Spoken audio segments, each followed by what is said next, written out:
Hello students, I Soham Chaudhary, lecture Civil Department, Pravin Patel College of Diploma Engineering and Technology will teach you the last chapter from the subject Theory of Structures, which is Simple Trusses. So the introduction for simple trusses is a frame or a truss is an assembly of the members connected together by rivets or welds.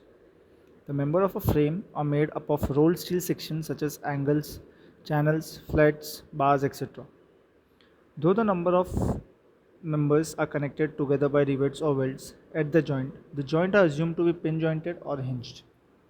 A frame is usually loaded and supported externally at the joints. External loads and reactions at the support of frame set up an internal axial force in the member which may be either tensile or compressive. Analysis of frames means to calculate the axial forces in the member of the frame. A frame or truss can be analyzed analytically by using three static conditions of equilibrium, that is submission of forces in x direction is equal to 0, submission of forces in y direction is equal to 0, and submission of moment is equal to 0. A frame can also be analyzed graphically by using principle of graphic statics. इसका मतलब ये है कि जो truss होता है उसके जो मेंबर्स होते हैं ये सारे रोल्ड स्टील सेक्शंस होते हैं, एंगल्स, चैनल्स एक्सेट्रा. हम उसको ज्वाइन करते हैं आइदर बाय वेल्ड्स और बाय रिवेट्स. आजकल रिवेट्स नहीं मिलते इसलिए हम बोल्ट्स यूज़ करते हैं. इवन दो वो बोल्ट्स और रिवेट्स बोल्ट्स एंड वेल्ड्स से जॉइंटेड है, फिर भी हम जब एनालाइज करेंगे तब हम उसको ये कंसिडर करते हैं कि वो आइदर पिन जॉइंटेड है और आइदर वो हिंज्ड है. और कोई भी जॉइंट को जब आप एनालाइज कर रहे हो तो आपको वहाँ पे तीन इक्विलिब्रियम के कंडीशंस यूज़ करना है, that is forces in x direction is equal to 0, forces in y direction is equal to 0, and moment is equal to 0. So this are some of the types of truss: a simple fink truss, compound fink of French truss. इनका जो span होता है it is always greater than 6 meters. So simple fink is used when the span requirement is around 6 to 9 meters. Compound fink is used when the span requirement is about 12 to 18 meters. Simple fan truss, Pratt truss, Hove truss, North Light roof truss, Queen post and King post truss. तो ये question आपको exam में पूछा जा सकता है कि draw different types of trusses. तो ये सारे जो ट्रसेस है that you need to draw if you are asked question in the examination. Next is statically determinant frames. A frame, the member of which can be analyzed by applying three static conditions of equilibrium, that is fx is equal to 0, fy is equal to 0, and moment is equal to 0, are called as statically determinant frame. The frames are generally classified into two main groups, that is perfect frame and imperfect frame. तो अब ये perfect frame होता क्या है? A frame which has members just sufficient to keep it in stable condition when it is loaded at its joints is called as perfect frame. Imperfect frame is a frame in which the number of members are more or less than 2j minus 3 is called as imperfect frame. अब ये perfect frame का मतलब क्या होता है? अगर ये condition satisfy हो जाएगा, that is m is equal to 2j minus 3 where m is members and j is joints. अगर वो दोनों इक्वल है, m भी इक्वल है, 2j minus 3 दोनों right hand side is equal to left hand side, then I can say it is perfect frame. अगर वैसा नहीं होता है तो या तो मेंबर्स ज़्यादा हो सकते हैं या तो मेंबर्स कम हो सकते हैं. तो depending upon either the members are more और less, the imperfect frame is further classified into two, that is deficient frame and redundant frame. तो वो हम आगे पढ़ेंगे. So the assumption in analysis of frame, आप जब भी एनालिसिस करोगे तो आपको ये अजम्पशंस यूज़ करना है, which are frame is perfect one, that is the relation m is equal to 2j minus 3 is always satisfied. ये हमारा assumption होता है. All the members are hinged or pin joint at the ends. The load are acting only at the joints and the self weight of the members is neglected. तो ये चार आपको assumptions use करना है जब भी आप एनालाइज करोगे. नेचर ऑफ फोर्सेस, जो फोर्सेस एक्ट कर रहा है उसका नेचर क्या होता है?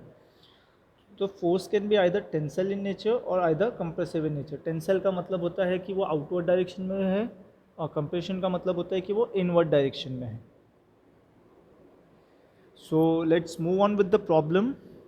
जो भी हमने अभी तक रीड किया है, समझा है, वो हम अप्लाई करेंगे इस न्यूमेरिकल में. जो भी हमने अजम्पशंस देखे थे वो भी हम अप्लाई करेंगे इस न्यूमेरिकल में.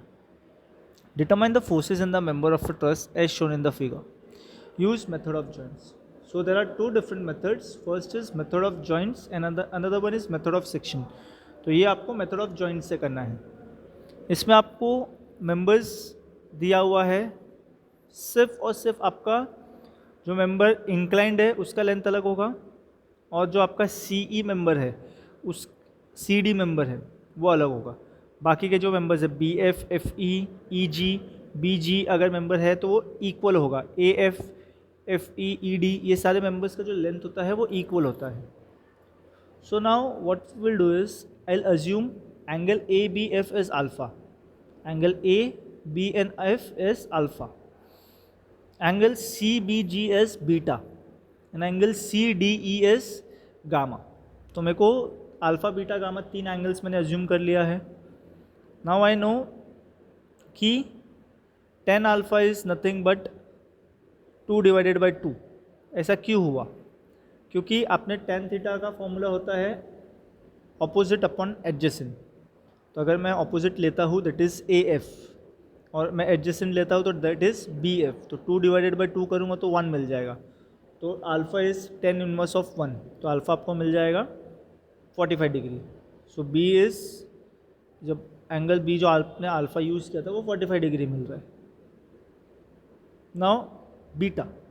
नाउ आई नो कि जो सी ई है वो 3 मीटर्स में वो क्वेश्चन में दिया हुआ है और B F is equal to E G which is equal to 2 meters. So C G आपका 1 मीटर हो जाएगा. तो now I am taking 10 beta. 10 beta is again opposite upon adjacent.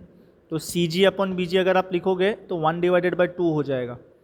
This is 10 inverse of 0.5. तो 10 inverse of 0.5 आप करोगे तो 26.56 मिलता है. Next is 10 gamma. अगेन आपको थीटा लेना है तो अगेन आपका क्या होता है ऑपोजिट अपॉन एडजेसेंट. तो सी ई अपॉन ई डी. तो 3 डिवाइडेड बाई 2 क्या तो 1.5 मिल जाएगा. तो 10 इनवर्स ऑफ 1.5 इज 56.3 डिग्रीज. तो यहाँ से आपको अल्फा, बीटा एंड गामा का एंगल्स मिल गया है. Now you will calculate reaction by taking moment at A is equal to 0. अगर आप ए पे मोमेंट लेते हो तो अभी आपको फोर्स कहाँ पे लग रहा है, एफ पे लग रहा है. तो दिस बिकम्स 360 मल्टीप्लाइड बाई 2. तो देखो यहाँ पे हमने लिखा है 360 मल्टीप्लाइड बाई 2 और सपोर्ट डी पे है तो this becomes R D multiplied by 6 and you will use the sign convention. अगर नीचे लग रहा है फोर्स तो इन्होंने यहाँ पे पॉजिटिव लिया है और ऊपर रिएक्शन लग रहा था उसको नेगेटिव लिया है. तो R D becomes 120 kilo newton. Now submission of forces in Y direction is equal to 0. तो R A plus R D minus 360 is equal to 0. So you will get R A as 240. तो आपके पास R A और R D का value आ गया. Now let us consider a joint A and assume the direction of forces as shown in the free body diagram at ए. यहाँ पे आपको 6.11 फिगर में देखना है. तो आपका ए पे रिएक्शन लग रहा था आर ए विच इज़ 240. आपको ए का डिग्री 40, ए जो एंगल मिला वो 45 डिग्री मिला क्योंकि 45, 45, 90 का ट्राइंगल बन जाएगा. ये आपका फोर्स ए बी इनवर्ड लग रहा है, फोर्स ए एफ आउटवर्ड लग रहा है. Now what I will do is I will resolve this force F A B. तो आपको एक जगह पे आपका F A B cos theta चले जाएगा और एक जगह पे आपका F A B sine theta चले जाएगा. तो अगर मैं वाई डायरेक्शन की बात करूँ तो वाई डायरेक्शन में आपका जो फोर्स जाएगा वो F A B sine theta जाएगा. तो वो इनवर्ड है और आपका 240 वो ऑपोजिट डायरेक्शन में. तो this becomes F A B sine 45 minus 240 is equal to 0. तो माइनस 240 को अगर आप वो साइड लेके चले जाओगे इज इक्वल टू क्या, तो this becomes F A B sine 45 is equal to 240. तो आपके पास साइन 45 का वैल्यू अवेलेबल है. तो 240 divided by sine 45 gives you F A B. और ये अगर पॉजिटिव आ रहा है तो इसका मतलब आपने जो साइन डायरेक्शन कंसिडर किया था वो सही है. तो दिस बिकम्स कंप्रेसिव. अगर यहाँ पे नेगेटिव वैल्यू आता तो इसका मतलब ये होता है कि आपने यहाँ पे कंप्रेसिव फोर्स कंसिडर किया है बट जो फोर्स है वो टेंसाइल इन नेचर है. तो आपका सिर्फ फोर्स का नेचर चेंज हो जाएगा. Now you have F A B is 339.41 kilo newton. अब मैंने F x is equal to 0 बोला, तो F A F will be F A B cos theta, तो कॉस थीटा आपके पास कितना है 45 डिग्री है, तो F A B cos theta किया तो वो टेंसेल आ गया, तो आपके पास F A F is 240 kilo Newton.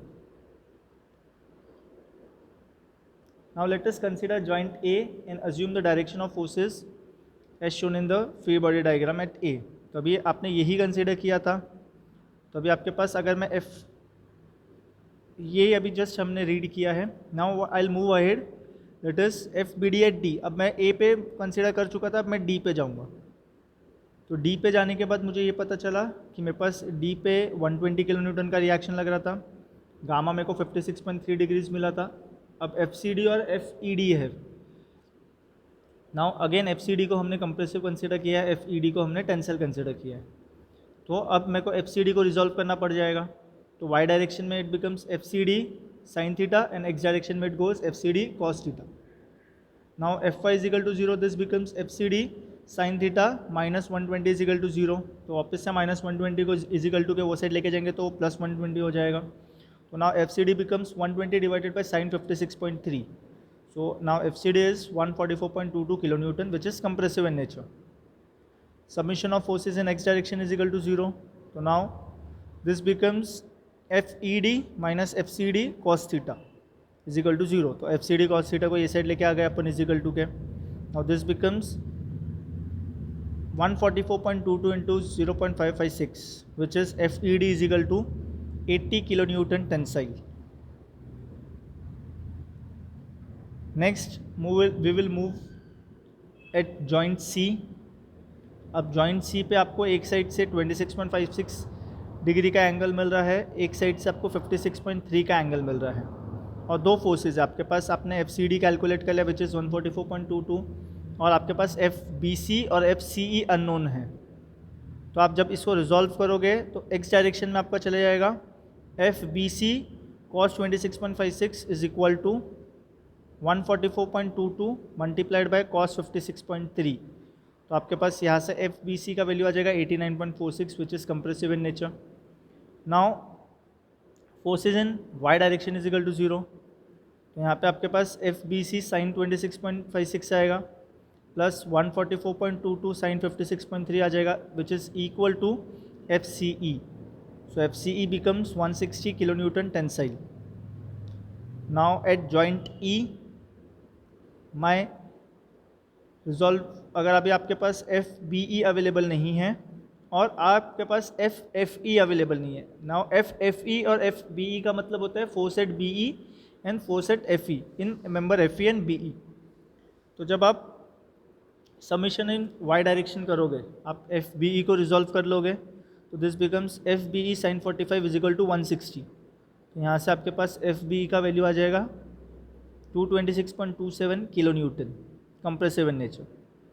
Forces in x direction is equal to 0, now this becomes F F E is equal to F B E cos theta plus 80, now F F E is 240 kilo newton which is tensile in nature. So now I think we have calculated each and every forces required. Again, if we want to check it, so I have drawn the FBD diagram of joint F. Now this becomes AF आपका 240 opposite direction में, FE आपका 240 है opposite direction में, तो 240 minus 240 0 हो जाएगा, तो आपका x डायरेक्शन में फोर्स 0 है। सिमिलरली FBF एंड F और नीचे 360 लग रहा है, तो आपका FBF 360 हो जाएगा in opposite direction. So now again Y direction में भी 0 हो गया मेरा, तो forces in X and Y direction is 0। So last में हमने क्या किया है, एक टेबल बना दिया है, हर एक मेंबर्स जो जो अवेलेबल है हमारे पास वो हमने लिखा, जितने फोर्सेज आ रहे हैं वो लिखे, और उसका जो नेचर है दैट इज़ कंप्रेसिव और टेंसाइल वो हमने ये टेबल पे लिख दिया। So this ends your sum over here. So this was the method of joints. तो मेथड ऑफ जॉइंट्स में हमने क्या किया, हर एक जॉइंट्स पे हम गए और उस जॉइंट का जो एफ बी डी डायग्राम है वो बना दिया, और एफ बी डी डायग्राम को हमने रिजॉल्व करके उस पर फोर्सेस कैलकुलेट किया है। Next is using method of section. So next is your method of section.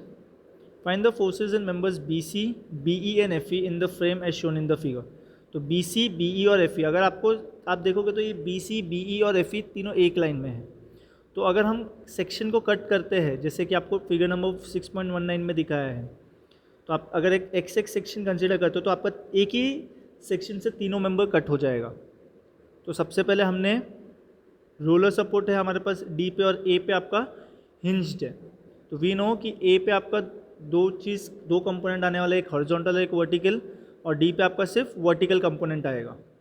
तो now I will take moment about D, so this becomes R A V multiplied by 12 because 4 + 4 + 4 become 12 is equal to 100 × 8। अगर आप देखोगे तो आप एक 100 kilo newton का load act कर रहा है डाउनवर्ड डायरेक्शन में बी पे, and from D B is 8 meter apart, so 100 × 8 plus C पे आपका 80 किलो न्यूटन का लोड लग रहा है, और सी से लेके डी मतलब डी और सी के बीच में जो डिस्टेंस है it is 4 metres, so it becomes 80 × 4।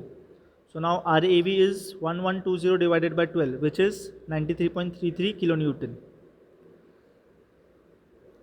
Submission in Fy direction is equal to 0, so this becomes RAV plus RD minus 100 is equal to 0। तो अभी आपके पास AV का वैल्यू अवेलेबल है, तो you get RD is equal to 6.67 kilo newton. Submission of X is equal to 0, forces in X direction is equal to 0, तो RAH minus 80 is equal to 0। तो आपके पास horizontal component A पे कितना आ गया 80 kilo newton. तो reaction at A will be under the root vertical component का square plus horizontal component का square, which gives you reaction at A as 122.9 kilo newton. और अभी आपको अगर एंगल कैलकुलेट करना है तो this becomes 10 inverse of RAV divided by RAH which gives you 40.6 degree. So now what we will do is we will consider the equilibrium of truss to the left of the section XX as shown in the figure। हमने ये जो section cut किया है उसके left hand side पे हम equilibrium consider करेंगे। So now I'll assume BC, BE as compressive and FE as tensile। आपको अगर BC और BE को टेंसाइल कंसीडर करना है तो भी आप कर सकते हो, कोई इशू नहीं है। सिर्फ अगर यहाँ पे पॉजिटिव साइन आता है इसका मतलब ये है कि जो आपने कंसीडर किया है वो सेम नेचर है। अगर साइन चेंज होता है नेगेटिव आता है तो इसका मतलब अगर आपने कंप्रेसिव कंसीडर किया था लेकिन फोर्स का नेचर टेंसाइल है। So taking moment about B we get FFE multiplied by 4 plus 80 × 4 is equal to 93.33 multiplied by 4। तो आपको यहाँ से FFE मिल जाएगा 13.33 किलो न्यूटन। अभी आपने FFE को टेंसाइल कंसिडर किया है और पॉजिटिव आंसर, तो दिस इज टेंसाइल। अगर यहाँ पे आंसर नेगेटिव आता तो जो फोर्स का नेचर है वो कंप्रेसिव हो जाता। Again taking moment about E it becomes we get FBC multiplied by 4 plus 100 multiplied by 4 is equal to 93.33 multiplied by 8। So now I get FBC। तो यहाँ पे भी पॉजिटिव आंसर और हमने कंप्रेसिव कंसीडर किया है, तो मेरा जो फोर्स रहेगा वो कंप्रेसिव ही रहेगा। Submission of forces in x direction is equal to 0। तो 80 minus FBC plus FFE minus FBE cos 45 is equal to 0। तो यहाँ पे आपके पास FBE अवेलेबल नहीं है। सो नाउ यू गेट सारा वैल्यूज सब्स्टिट्यूट करोगे तो आपको FBE का वैल्यू मिल जाएगा 9.43 kilo newton. Again this is positive, so we have consider this is compressive, so this is compressive in nature. तो यहाँ पे आपको लास्ट में टेबल फॉर्म करना है, जो जो मेंबर्स पूछा था आपको, आपने उसका फोर्सेस कैलकुलेट कर लिया, वो लिखना है, उसका नेचर लिखना है। So this ends your sum. So I hope you have understood this. If you have any doubts then you can write me at prpsohamcea@gmail.com. Thank you.